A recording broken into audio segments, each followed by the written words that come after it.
Enregistrement sur l'ordinateur. Voilà, je suis enregistrée sur Zoom, je n'avais pas enregistré avant. Donc, je vais répondre. Ben, je vois que vous vous connectez en même temps. Donc, de temps en temps, je regarde sur le téléphone, je regarde aussi sur Zoom pour voir vos commentaires. Si vous avez des commentaires, surtout, mettez-moi vos commentaires. Je vais juste relire la question qui m'a été posée et auquel je ne vais pas forcément répondre, mais que je vais poser aussi aujourd'hui. Lors de la mort d'un de nos proches, si nous avons la possibilité d'être auprès de la personne, comment peut-on l'accompagner au mieux lors de son passage d'âme dans l'au-delà?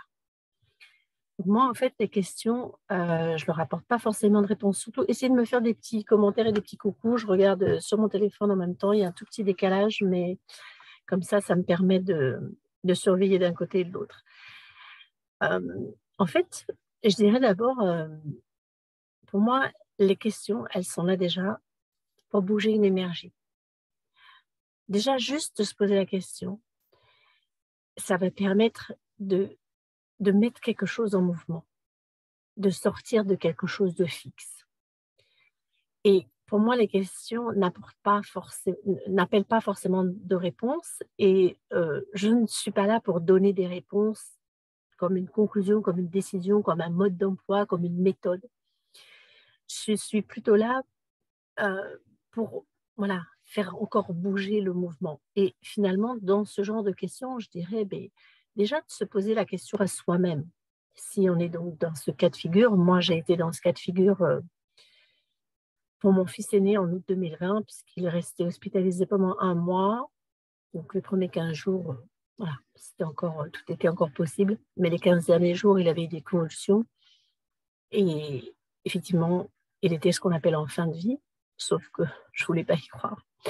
Mais bon, voilà, j'ai eu ces moments où il n'y avait en plus pas de communication verbale, où il y avait seulement une communication par certains gestes, par juste un clignement d'œil, donc des signes très subtils de sa conscience, qui ressentait notre présence. Donc j'ai connu ça. Après, je ne suis pas une spécialiste, je n'ai pas travaillé en soins palliatifs, etc. Mais je dirais que la question, c'est déjà de se la poser en fait. Qu'est-ce que je peux être, moi? Qui est-ce que je peux être? Et quel espace est-ce que je peux être pour accompagner au mieux cette personne? Donc, soit si c'est dans le cadre de mon travail, soit si c'est quelqu'un qui est très proche de moi, qui m'est très cher.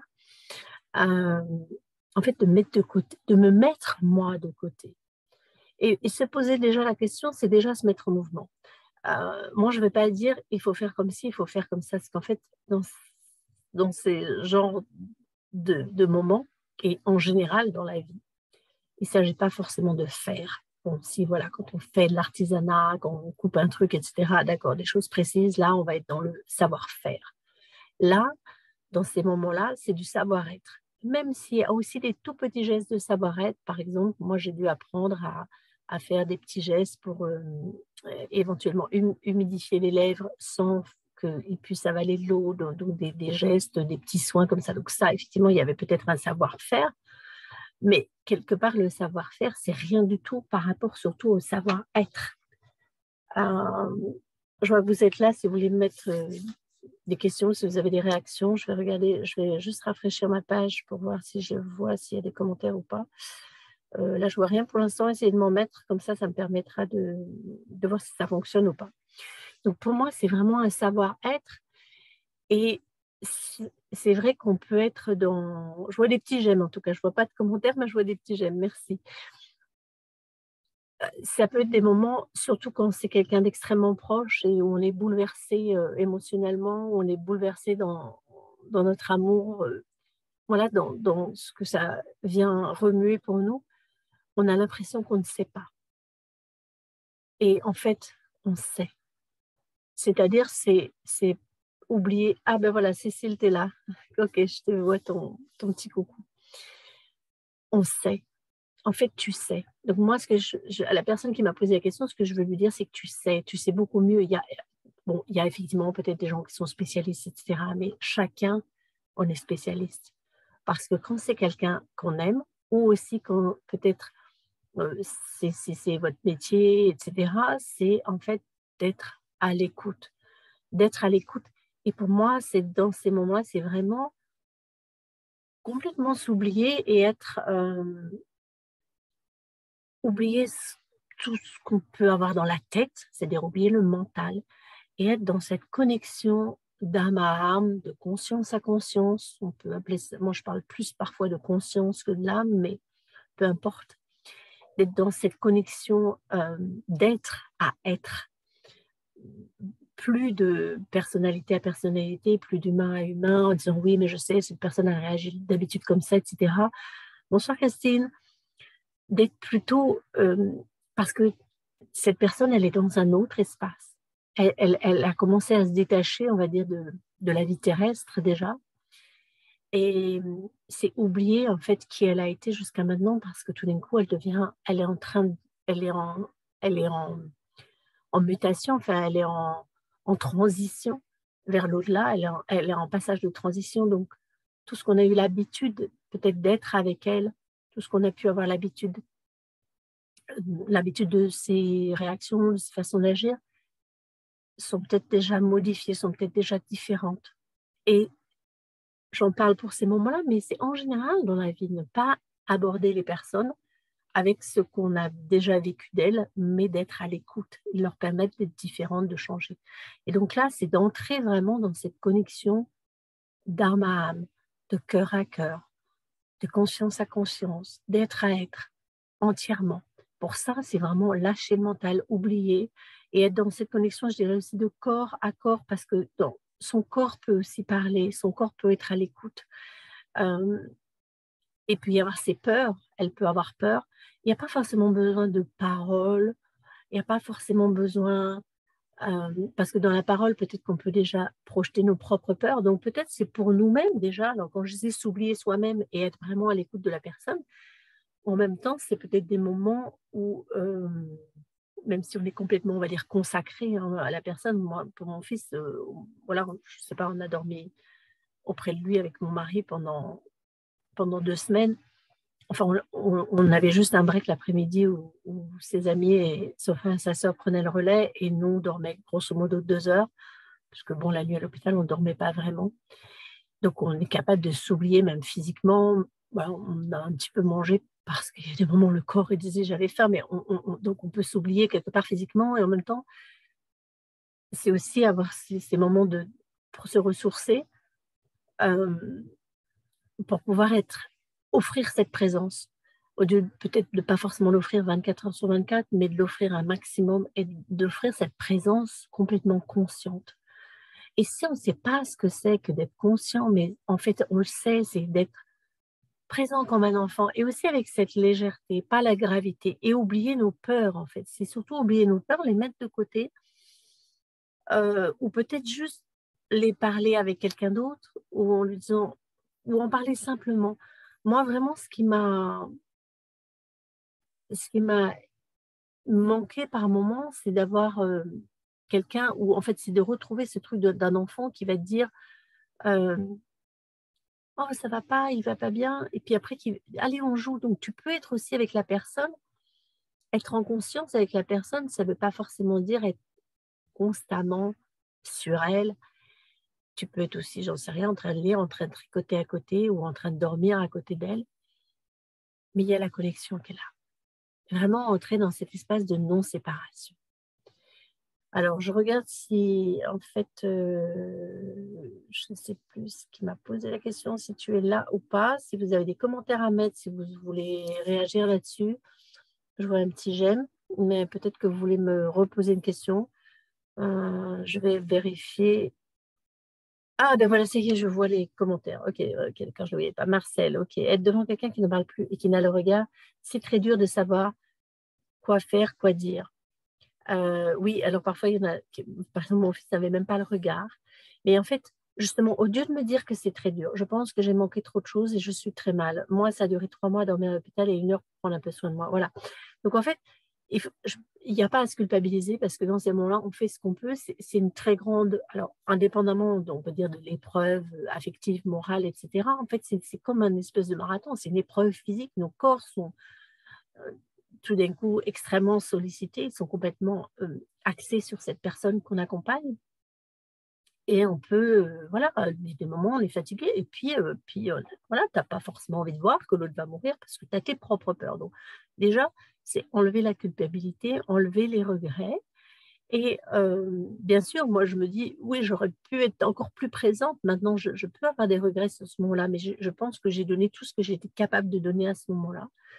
Ça pourrait s'améliorer, mais je n'ai pas envie de refaire l'expérience tout de suite. Voilà, merci.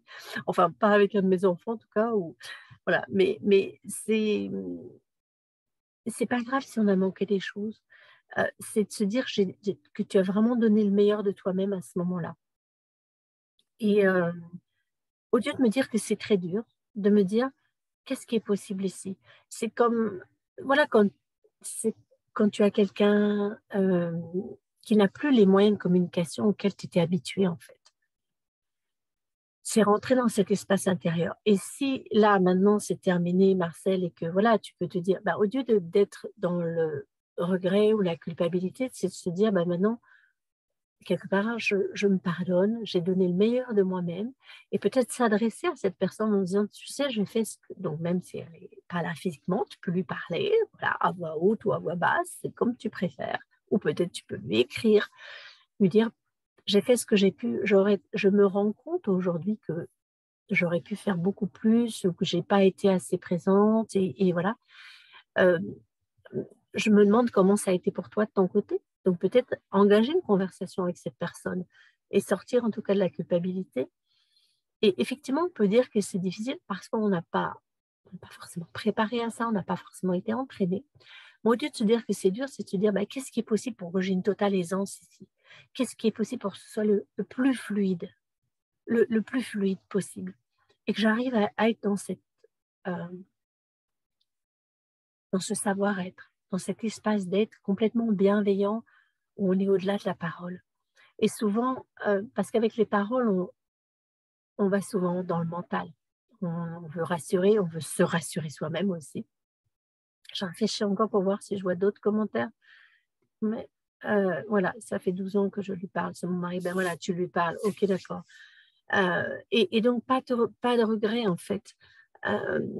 Juste aller guérir ça pour toi, c'est pas, voilà, tu as fait ce que tu as pu à l'époque sûrement, et et forcément maintenant on se dit: «Ah voilà, maintenant j'ai peut-être plus de conscience, il y a autre chose, peut-être que maintenant je ferai les choses autrement», et de grandir par rapport à ça, peut-être justement de pouvoir en parler avec d'autres personnes. Donc en tout cas, voilà, pour moi c'est ça. Et puis bien sûr qu'à l'époque, enfin quand on vit ces moments-là, pour répondre à la question qui m'a été posée, en fait, ça dépend de l'ouverture qu'on a, ça dépend de l'ouverture que la personne a. Donc c'est aussi pas forcément projeter que nous, on se dit: «Oui, il y a quelque chose après, il y a un au-delà», et cetera. Si la personne, elle n'y croit pas, on ne peut pas la forcer à croire. Donc c'est juste être là pour l'accompagner dans ce qui elle est, elle, et ce qui s'ouvre pour elle. Et plus on a, je dirais, de laisser être, de bienveillance, d'ouverture, plus on va lui permettre aussi de vivre ça, de vivre quelque chose d'autre.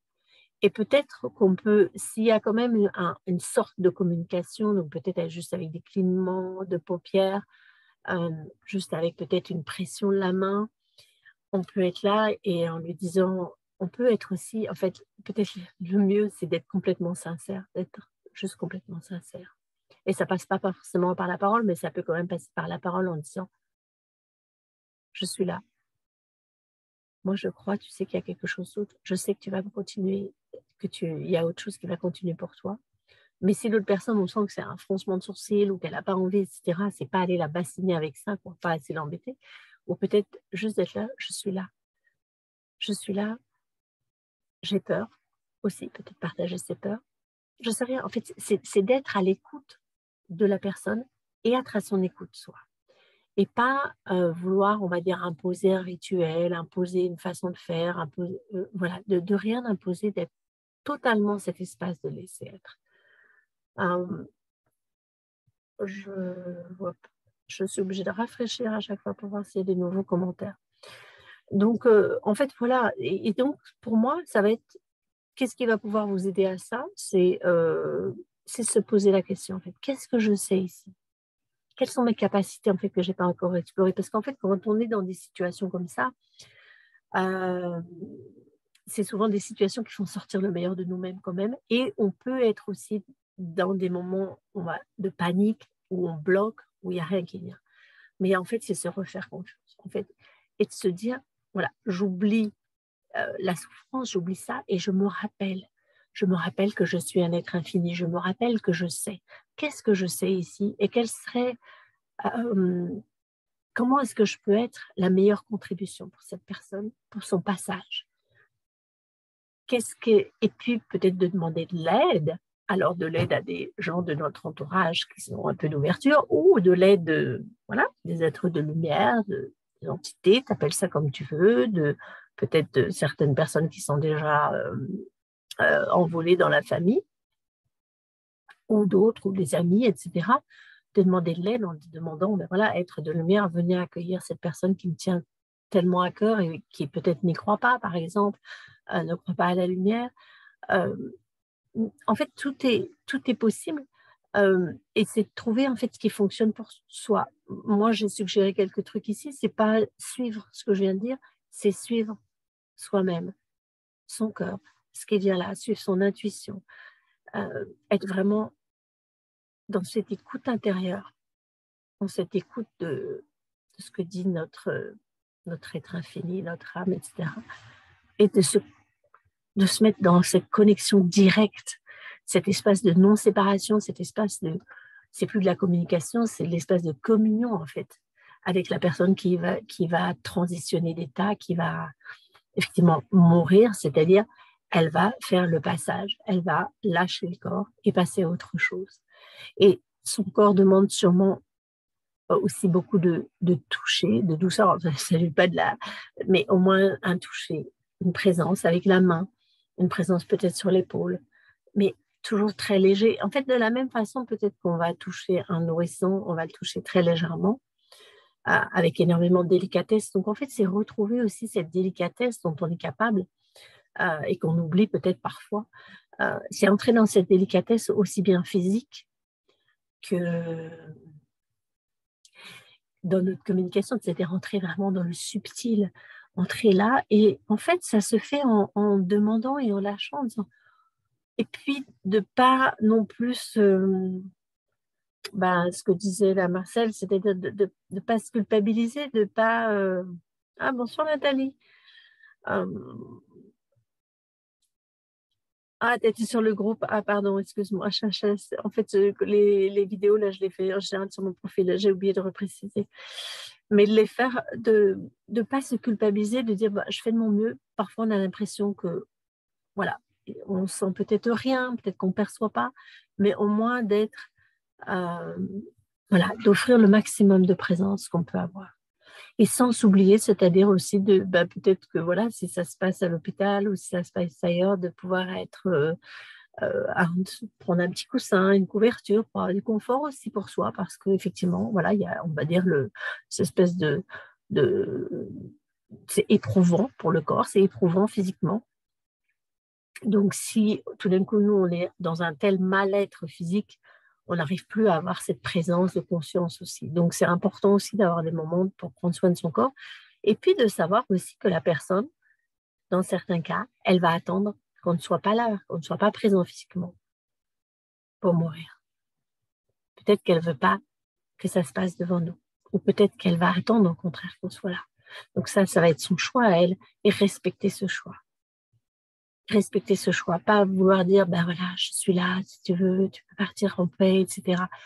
Respecter son choix. Peut-être qu'elle a besoin de faire ce passage toute seule, en sachant que vous êtes là, mais peut-être que de gérer vos émotions, c'est trop pour elle.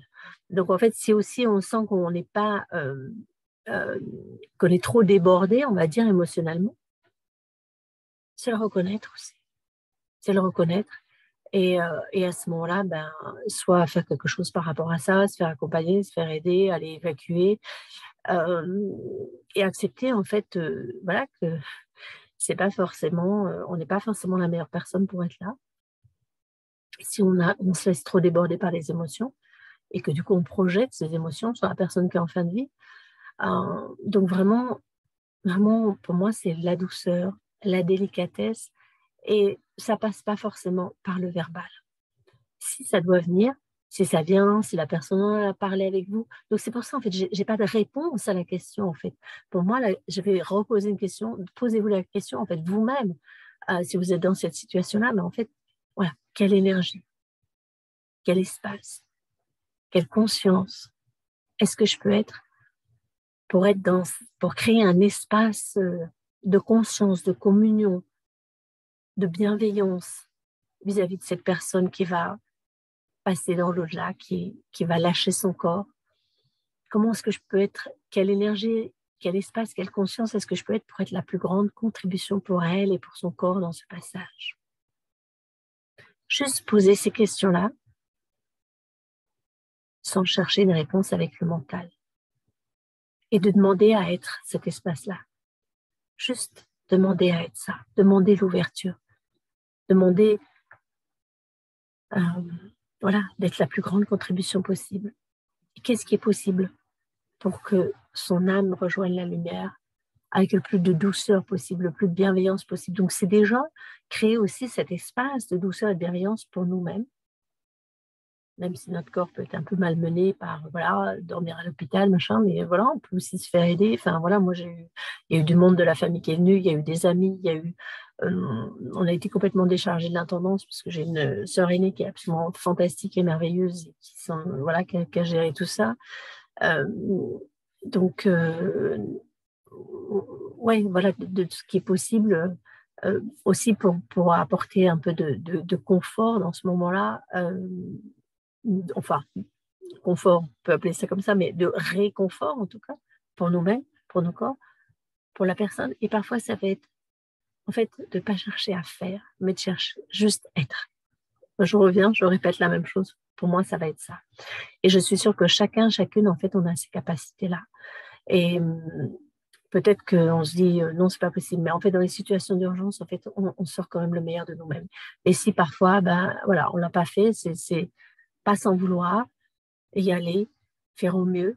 Et puis, on peut avoir des jours où on se dit, mais non, c'est insupportable, je n'arrive pas. Et ben, il vaut mieux aller prendre l'air dans ces jours-là, pas rester à l'hôpital, pas rester à côté de cette personne, aller prendre l'air pendant 24 heures et lui dire à la personne, écoute là, c'est trop émotionnellement pour moi, c'est trop physiquement pour moi, j'ai besoin de prendre l'air.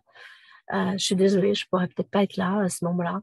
C'est toi qui choisis. Et puis aussi, peut-être poser des questions à la personne, peut-être qu'elle va répondre, mais sans attendre qu'elle nous parle directement, enfin, surtout quand il n'y a plus la parole. Mais elle peut peut-être faire un petit hochement de tête, ou il y a peut-être parfois c'est juste un infime mouvement de paupières, ou un tout petit mouvement de sourcil, ou un tout petit, vous pouvez percevoir parfois un tout petit frémissement musculaire, enfin voilà, donc, qui vont vous indiquer les choses. Donc en fait, cette délicatesse, on en est tous capables. Ça se développe, ça s'apprend aussi.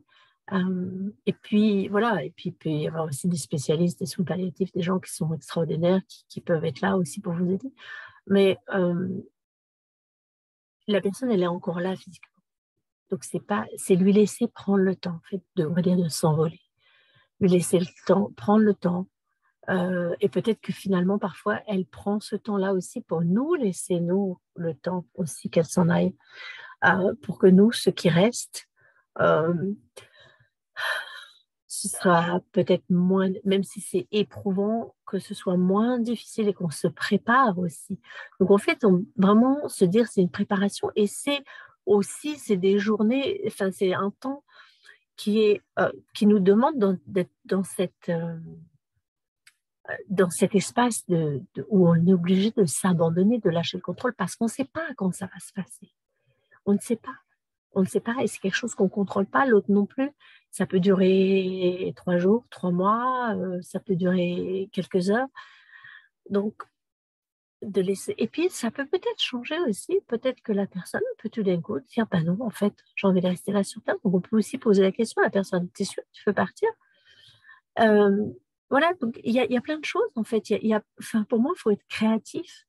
Il n'y a pas une méthode, une façon de faire, d'aller interroger son âme, machin. Faites ce que vous savez, retrouver votre savoir inné, retrouver ces capacités qu'en fait, on a tous et toutes.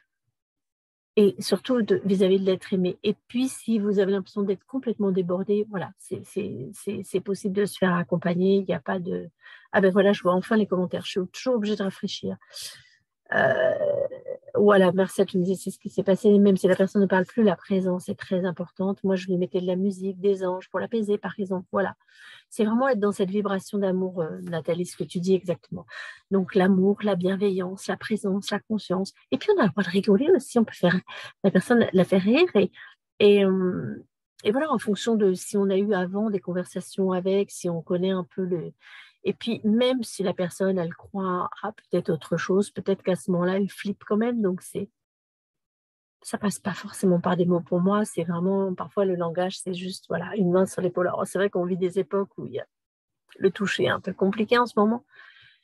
Et c'est pas facile, mais bon. Et puis, si jamais on n'a pas pu être là et que la personne, voilà, est partie quand on n'était pas là, ou alors que ça s'est pas passé comme ça, que ça a été une mort brutale, accidentelle, qu'on n'était pas présent, qu'on était en voyage, ou j'en sais rien, on peut toujours s'adresser à son âme. Et même si on ne croit pas à l'âme, je sais pas comment on peut s'adresser à l'être infini, on peut s'adresser à cette personne qu'on a connue en disant, voilà, je ne sais plus où tu es maintenant, parce qu'il n'y a plus ton corps.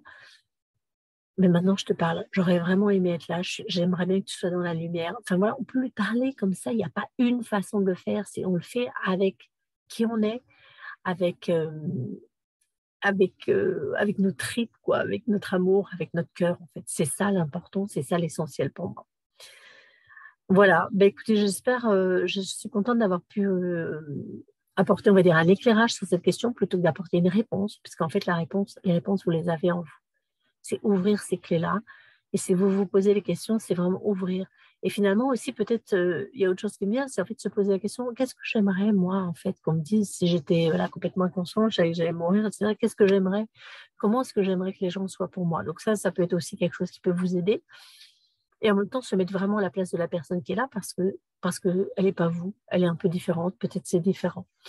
Mais voilà, ça peut être une musique, ça peut être ça, et lui dire, je sais qu'il y a la lumière est là, la lumière va venir pour toi. Peut être ça. Si la personne n'y croit absolument pas et commence à se redire, on peut sentir ça aussi. Donc c'est vraiment être à l'écoute de ses perceptions. Merci Marcel. Être à l'écoute de ses perceptions, être à l'écoute de nos perceptions. Et c'est vraiment, en fait, c'est déjà quand on, alors, pour moi, j'appelle ça une chance parce que quelque part, j'ai vraiment trouvé que c'était une chance de pouvoir vivre ces 2 semaines auprès de notre fils. Euh, Parce que ça nous a vraiment fait rentrer dans le subtil. Et puis en plus, j'ai su après, donc en fait, médicalement, normalement, après ces convulsions, il n'aurait pas dû vivre plus que 24 heures. Or, ça a duré presque 2 semaines. Il y avait une perfusion humaine, d'amour, qui était là. Et qui nous a permis à nous, à ses amis, à la famille, de quelque part de se préparer et aussi à lui de partir dans peut-être un espace beaucoup plus paisible. Donc on est tous capables de ça. Et si jamais ça n'a pas pu se faire, mais de se dire, la paix, elle peut se créer aussi. On peut quelque part, si on n'a pas eu ça, on peut créer ce moment paisible après, prendre, je ne sais pas, moi, 2 semaines ou 3 mois, avec un rendez-vous quotidien, avec l'être infini de cette personne, son âme, sa conscience, son essence, comme vous le voulez le nommer, et créer cet espace pour nous apaiser nous et pour l'apaiser elle voilà, en lui parlant de ce qu'on sait, de ce qu'on ressent et en étant à l'écoute totale de nos perceptions. Mais écoutez, si je ne revois pas d'autres, voilà, quand je réfléchis, vous êtes une personne de lumière pour moi. Merci Marcel, je suis très très très touchée par ce commentaire. Nathalie, oui, c'est une chance de pouvoir les accompagner. J'ai beaucoup de gratitude d'avoir pu être là et d'être dans la gratitude, ouais, par rapport à ça. Donc, merci, bonne soirée. Si vous réécoutez en différé, n'hésitez pas à remettre des commentaires. Et puis, si ça vous touche complètement personnellement et que vous préférez m'envoyer un message privé, c'est possible aussi sur Messenger, ou si jamais vous regardez cette vidéo, je la mettrai aussi sur YouTube. Vous pouvez me contacter. Normalement, il y a mon mail sur YouTube. De toute façon, tous mes trucs, ça s'appelle Jannick Dumay. Donc, jannickdumay@gmail.com, ou mon site, c'est jannickdumay.fr. Voilà, mon Facebook, c'est Jannick Dumay. Insta, c'est Jannick Dumay. Donc, vous devriez me trouver, me contacter, voilà, pour peut-être poursuivre la conversation, je ferai peut-être. Alors, en fait, c'est ça que je fais souvent quand les gens me posent une question. Je ne viens pas répondre personnellement, mais je réponds en public comme ça. Comme ça peut éclairer aussi d'autres personnes. Et pour moi, c'est une contribution. Et effectivement, la personne qui m'a posé la question, en fait, n'était pas là ce soir. Elle réécoutera après. Donc, voilà, si vous écoutez, n'hésitez pas. Et puis, si vous avez aussi peut-être d'autres visions de la question, vous pouvez aussi partager, vous, ce que vous avez vécu. Voilà, et sachez que je fais des rencontres tous les 8 du mois en 2022, donc qui sont ouvertes parce que c'est des rencontres autour du livre que j'ai écrit pour mon fils. Donc, je ne sais pas si on le voit là, il va y avoir encore tellement de jours, mais on ne le voit pas parce que j'ai mis un flou sur la caméra. Qui sont ouvertes et peut-être que ça peut être un thème qu'on peut aborder lors de ces rencontres. Donc, la prochaine, elle sera le 8 février. Il faut s'inscrire sur jannickdumé/atelier en ligne. .fr, je ne sais plus comment ça s'appelle. Sinon, vous m'envoyez un message et je vous le dirai et on pourra aborder de ça. En fait, je parle dans ces rencontres, c'est une rencontre offerte qui se passe sur Zoom et on peut échanger, vous pouvez échanger en direct avec moi et il peut y avoir ce genre de thème qui est abordé. Donc, c'est tout ce qui est autour de la mort, de la vie, du deuil, de l'enfance, de la famille, de l'éducation, de l'amour, de la conscience, de l'au-delà, des signes. Voilà, donc là, on l'a fait comme la rencontre, elle était samedi dernier. Du coup, la prochaine, elle n'est que le 8. Je me suis dit, je vais parler de ça en direct. Et c'est important de parler, en fait, pour briser les tabous. Et puis peut-être que des personnes qui n'ont pas été dans ces situations-là, elles vont en entendre parler aujourd'hui. Et que le jour où, si jamais ça leur arrive, parce que finalement, il y a beaucoup plus de personnes qui vivent ça qu'on ne le croit. Il y a beaucoup de gens qui meurent de maladies doucement. Et voilà, donc ça peut être aussi des moments ou alors même si ce n'est pas nous-mêmes qui allons le vivre, peut-être qu'on a quelqu'un de proche qui vit ça et qui est un peu paumé, donc ça peut apporter un éclairage. Donc, plus on en parle, plus ça peut contribuer pour d'autres. Merci d'avoir été là. Alors, je vais arrêter déjà mon enregistrement pour le Zoom. Et puis,